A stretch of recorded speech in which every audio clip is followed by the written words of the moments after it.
आजचं सॅलड हे fruit salad आहे. अतिशय उत्कृष्ट आणि मिक्स फ्रूट सॅलड आहे. आजचा आपला सॅलडचा तिसरा दिवस. तर आज आपण फ्रूट सॅलड बनवून घेणार आहोत. कोणतेही फ्रूट्स आपल्या तब्येतीसाठी अतिशय उत्कृष्ट असतात. त्यातून आपल्याला खूप जीवनसत्व, मिनरल्स आणि खूप काही मिळत असतं. खूप खनिजं मिळत असतात. तर आज आपण मिक्स फ्रूट सॅलड बनवून घेणार आहोत. तर चला मिक्स फ्रूट सॅलडसाठी कोणकोणते आपण फ्रूट वापरायची ती पाहून घेऊया. हे फ्रूट सॅलड बनवून घेण्यासाठी तुम्ही कोणत्याही प्रकारची फ्रूट्स घेऊ शकता. मी एक कलिंगड घेतलं आहे, एक केळं आहे, एक संत्रा आहे, एक चिकू आहे, एक ॲपल आहे आणि एक मी डाळिंब घेतलेला आहे.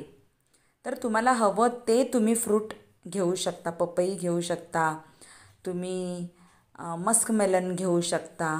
कोणतंही सीझनल फ्रूट्ससुद्धा तुम्ही घेऊ शकता. म्हणजे सीझन वाईज, म्हणजे जसं उन्हाळ्यात आंबे असतात किंवा पावसाळ्यात प्लम वगैरे असतात, चेरी असतात.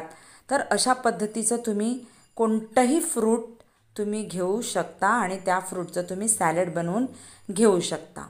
आता मी सर्वप्रथम हे कलिंगड साफ करून घेत आहे. मी काही संपूर्ण कलिंगड वापरणार नाही, कारण तेवढं संपणार नाही. एकच फ्रूट असतं तर अख्खं कलिंगड मी कापून घेतलं असतं. पण आपल्याला मिक्स फ्रूट करायचं आहे, मिक्स फ्रूट सॅलड करायचं आहे, म्हणून मी थोडंसंच कलिंगड अशा पद्धतीने बारीक कापून घेतलेलं आहे. त्यानंतर हे मी संत्र घेतलेलं आहे. संत्र मी ह्याची वरून साल काढून घेतली आणि ह्या ज्या फोडी आहेत त्या फोडी अशाच ठेवायच्या आहेत. ही साफ करायचं नाही, कारण या फायबरची आपल्याला गरज आहे. हे फायबर अतिशय उत्कृष्ट आपली पचनक्रिया वाढवण्यासाठी खूप उत्कृष्ट असं हे फायबर असतं संत्र्याचं. आता संत्र झाल्यानंतर मी चिकूसुद्धा वरून साफ करून मी हे अशा पद्धतीने चिरून घेत आहे. तर चिकू माझं हे चिरून झालेलं आहे. चिकूसुद्धा मी बाजूला ठेवून घेत आहे आणि त्यानंतर मी डाळिंब साफ करून घेते आहे. डाळिंब एवढं सगळं आपण वापरणार नाही, थोडंसंच आपण डाळिंब वापरणार आहोत. सगळ्या गोष्टी आपण थोड्या थोड्याच वापरणार आहोत. केळं मात्र संपूर्ण, चिकू पण आपण संपूर्ण घेतलं, संत्र पण संपूर्ण घेतलं, पण मात्र डाळिंब आणि कलिंगड मात्र थोडं थोडं घ्यायचं आहे. तुम्ही पपईसुद्धा वापरून घेऊ शकता. तर मी डाळिंबाचे दाणे काढून घेतलेले आहेत. आता मी केळं साफ करून घेत आहे आणि केळंही मी बारीक चिरून घेत आहे. या पद्धतीचं छोटे छोटे तुकडे करून घेत आहे. केळंही मी एका बाउलमध्ये घेतलेलं आहे. त्यानंतर मी सफरचंद साफ करून घेत आहे. सफरचंदसुद्धा आपल्याला संपूर्णच घ्यायचं आहे.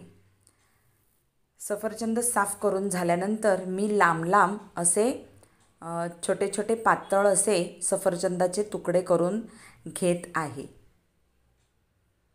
हे पहा, या पद्धतीने तुम्ही सफरचंद कापून घेऊ शकता.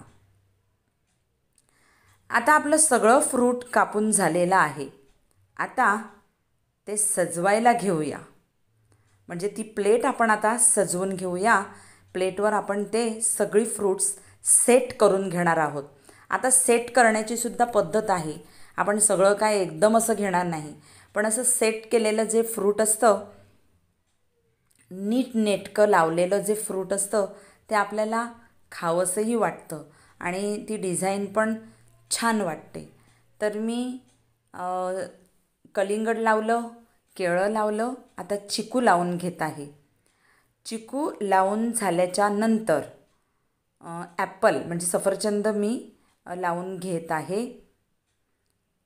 अशा पद्धतीने तुम्ही असं सरळ सरळसुद्धा ठेवून घेऊ शकता. म्हणजे उभं तुम्ही ठेवलं आहे कलिंगड, मग ठेवलं आहे चिकू, मग सफरचंद, मग तुम्ही केळं ठेवलं आहे, त्यानंतर संत्रं ठेवलं आहे, असंही करू शकता किंवा अशा पद्धतीने गोल गोलसुद्धा तुम्ही हे लावून घेऊ शकता.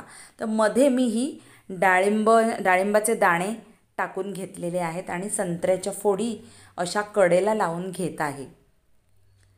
म्हणजे हे दिसायलाही छान दिसतं.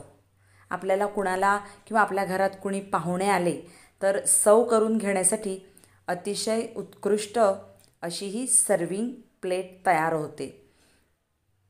आता त्यावर तुम्ही चाट मसाला घालून घेऊ शकता आणि तुम्हाला जर वरून मीठ घालायची सवय असेल तर तुम्ही मीठही घालून घेऊ शकता. पण मी म्हणेन की वरून मीठ घातलेलं म्हणजे कच्चं मीठ आपण जे म्हणतो ते घातलेलं अतिशय घातक असतं. ते तुम्ही घालून घेऊ नका. फक्त चाट मसाला तेवढा तुम्ही वरून स्प्रिंकल करून घेऊ शकता. त्यानंतर मी डाळिंबाच्याच दाण्यांनी ही जी सर्विंग प्लेट आहे ती मी सजवूनसुद्धा घेत आहे आणि आता ही प्लेट तयार आहे सर्व करून घेण्यासाठी. सगळ्या प्रकारच्या फ्रूट्सची टेस्ट करून घेण्यासाठी अशा प्रकारचं मिक्स फ्रूट सॅलड तुम्ही नक्की घरी करून खाऊन घेऊ शकता. मिक्स फ्रूट सॅलड हा माझा व्हिडिओ जर तुम्हाला आवडला असेल तर लाईक करा, शेअर करा, कमेंट करा आणि माझ्या या चॅनलला सबस्क्राईब करा. मग आपण भेटूया पुढच्या अशाच एका दुसऱ्या सॅलडच्या व्हिडिओत. तोपर्यंत बाय.